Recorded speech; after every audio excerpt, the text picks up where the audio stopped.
Hi, it's Mark from Top Local. We're here with John Nieuwenburg. He's a business coach in Vancouver. His company's called W5 Coaching.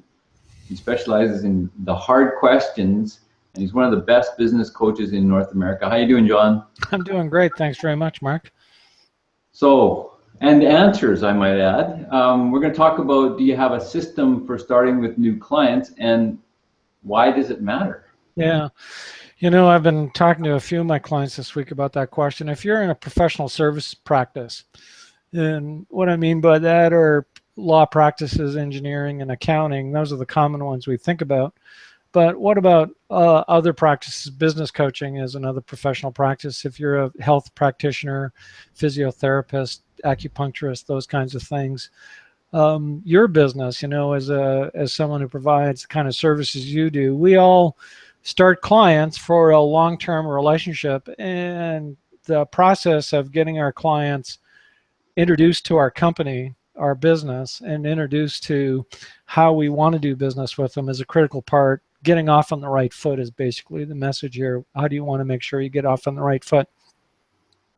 So the scenario is typically that you get a client, it's very exciting, they've given you some form of a deposit or some kind of payment up front, and you leave the premises after a hearty handshake, and then the client is left wondering, what have I done? If there's ever a time for buyer's remorse, this is it. For them to question, did I really make the right decision? And so part of the value of doing a proper onboarding process is to make that transition from I've decided to work with you to now being fully engaged. And in my view, one of the most important things that you can do to get them started is get them started immediately. And by that I mean almost even in the first in the meeting before you leave, after you've signed the agreement, is give them some homework. Start to show them in the form of the questions you're asking and the areas that you're forcing them to think about, that that you're demonstrating the value you've created, and that they're starting to get that they've made a good decision. And when you do that, you get past the buyer's remorse part of it, and you start to demonstrate results right away. So in onboarding a client, make sure you give them homework, excuse me, pardon me, immediately. The other thing about onboarding clients is in that first phase, they're going to be paying a great deal of attention to, am I getting results? Am I getting value for my investment?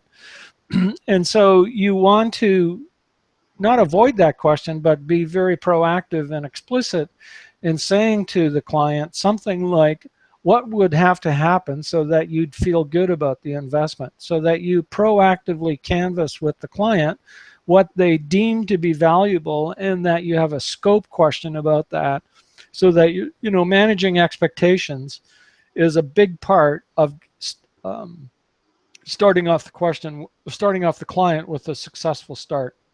So those are the two big things. Something else that you can do that is that helps you get off on the right foot is start with some form of client delight.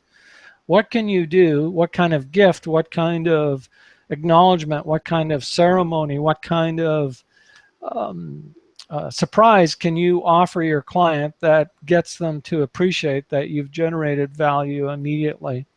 So, you know, if your client is someone that likes cars, as an example, it'll cost you $50 to get a year's subscription to Car and Driver magazine. You know, something delightful that gets them started right away. So can you do something? I'm reading of another example here of they immediately sent the client a freshly baked pie from a service, so that the pie arrived hot and was, you know, commented on by everyone in the office, and even months later they were still talking about this magical pie. And so the magic here is that it doesn't matter how much it costs, really, it's about the perceived value. And so, you know, a very hot pie right at coffee time is going to make a much greater impression than, you know, a plate of vegetables that might come from Costco. Even though they're appreciated, it doesn't have high perceived value or recognition.